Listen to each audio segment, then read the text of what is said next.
How I set up my son for financial independence by the age of 21 without costing me one additional dollar.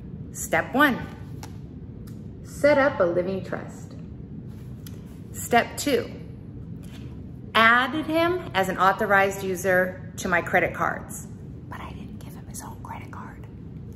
Step 3, for a few years under one of my business entities, I did add him to payroll.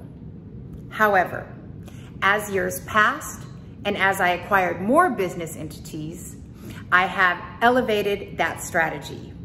And now he is a shareholder in one of my business entities and receives a K-1 for profit distributions, which he then uses along with his additional income on his own personal tax returns.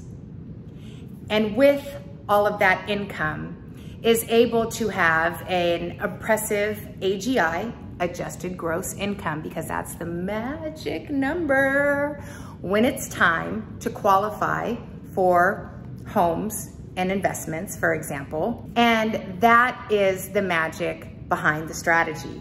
Because as we were obviously building his credit, we're also telling the story and giving the length and history of consistent income. So with those tax returns showing consistent income, with the equity in the business or businesses, it's also building his balance sheet, his assets. He becomes his own entity.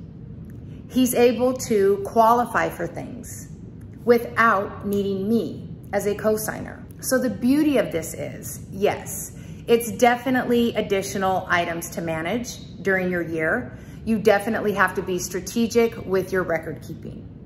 It does mean that you will have to file a few more entities with the Secretary of State and also a few more tax returns. But the benefit of it is by the age of 21 or 22, as your young adult is coming out of, say, college or internships or what have you, they now have a super solid foundation that it took us, who had to do it from scratch starting at 18, years to build. So they're able to walk into opportunities without having to pay the high interest rates that we had to, or without having to, in essence, play the game that we had to. So I certainly don't view this as a crutch. Again, as I disclosed, I was already doing business in this fashion anyways. And to be honest, with a side-by-side analysis, by transferring some income over to him, it definitely saved me a few dollars, far beyond the point of break even. Now, again, it is a blessing that I am able to manage this myself. So those of you that don't have this particular skill set, you would outsource it. And it may cost an additional $1,000 to $2,000 a year to have a professional advise you around these nuances. But again, when you do the calculation for the lifetime savings, it is completely worth the sacrifice. And definitely invite your young adult in on all of this, because it gives them the hands-on experience and the behind-the-scenes strategy on how they should be navigating their personal and professional portfolios. And of course, most importantly, really planning and protecting their estate.